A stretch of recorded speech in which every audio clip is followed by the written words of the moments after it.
Our next guest is a New York Times bestselling author. Her TED Talk has been viewed more than 50 million times. Her new book is called Atlas of the Heart. It's out now. Please welcome back the amazing Brené Brown.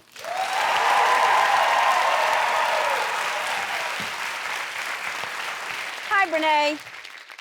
Hi. I wish you were here. I know you can't be here, but maybe one more time before we finish this show, I would love to have you back again. As I said before, I'd like to have you here every week. I'm going to walk if I have to walk. I want to play games with you. I want to win.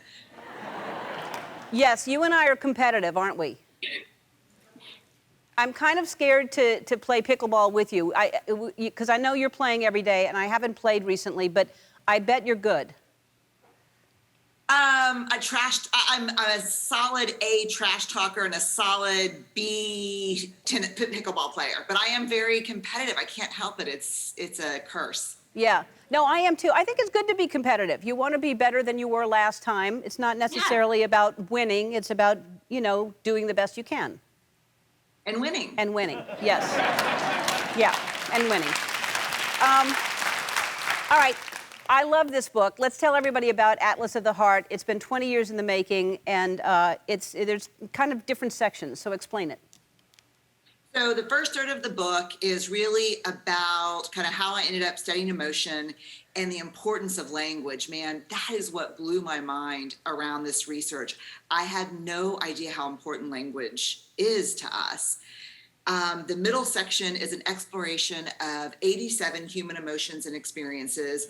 What do they mean? Are we using the words the right way or the wrong way? And then the last section is a framework for how we find our way back to ourselves and each other through meaningful connection.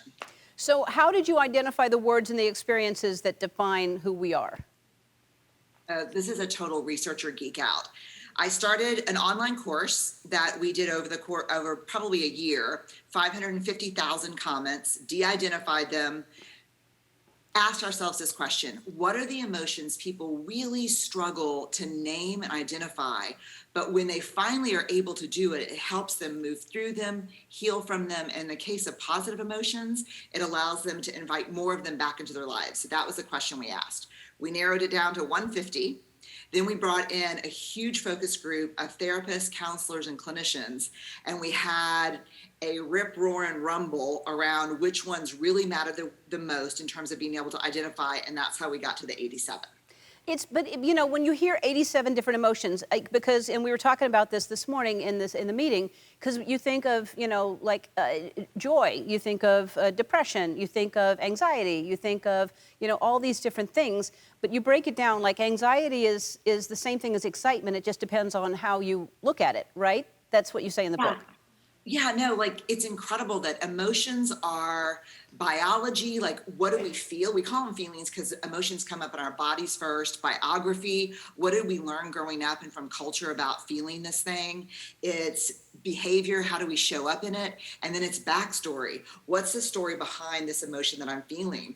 And so one of the examples we give is researchers have found that anxiety and excitement present the same way in the body.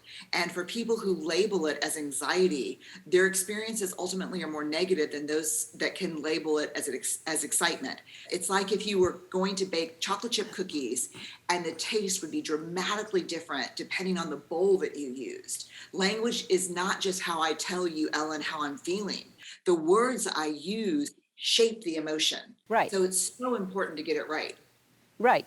Language shapes our emotions.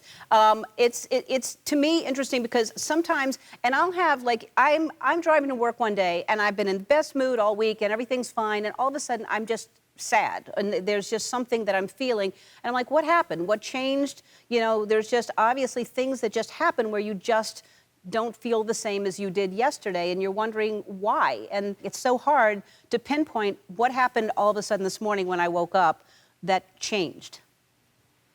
Yeah, and I think so often those emotions that, we're driving, we're, singing to the radio, and then all of a sudden something comes over us and we feel sad.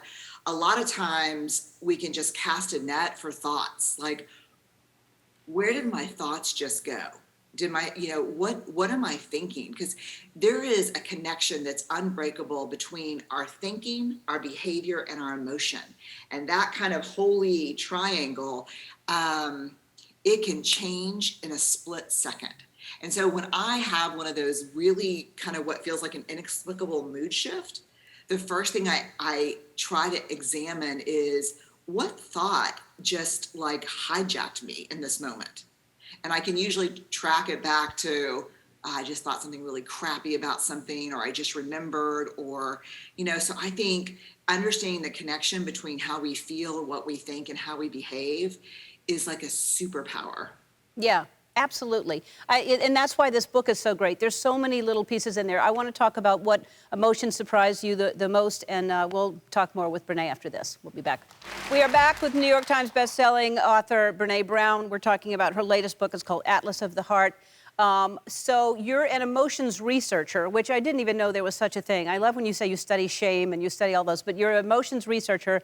And working on the book, did you already have these emotions kind of nailed down? Did you feel like you knew all these emotions? Yes, that looks like a yes. No, that's a no. I was like a D plus C minus at best. I mean, I learned that okay, so I'll give you an example. Jealousy and envy. I had no idea that those were not the same thing. And like, if you show me really great vacation pics, I would normally say, oh man, Ellen, that looks amazing. I'm so jealous. But that's actually envy. Envy is usually between two people, and it's wanting something that someone else has. Jealousy is normally between three people, and it's the fear of losing something you already have to someone else. I use those completely different. Yes, Like everybody in the audience just went, oh, everybody, that's what that is. Yeah. And you talk about expectations, which is a real thing. So how do expectations, I always think that is the worst thing to have, is an expectation, because it's either going to be better or worse. It's never exactly the same, right? Yes, and the thing about expectations, like especially for someone like me, I have an entire movie in my head about how something's going to go. And I'll come home and I'm like, I'm gonna walk in, and then Steve's gonna go like, hey babe, I made dinner, and and then all of a sudden nothing pans out, and I get mad and I'm totally pissed off. And he looks at me. I remember he looked at me one time and said, listen, I'm happy to be in your movie. I'll need a copy of the script in advance.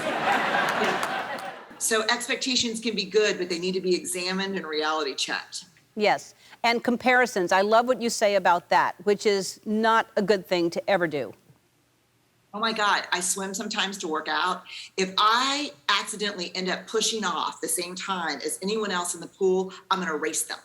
Like I get totally comparative. And what I learned is to compare is to be human. We're neurobiologically wired to compare. Where we have to stop is, okay, I'm comparing.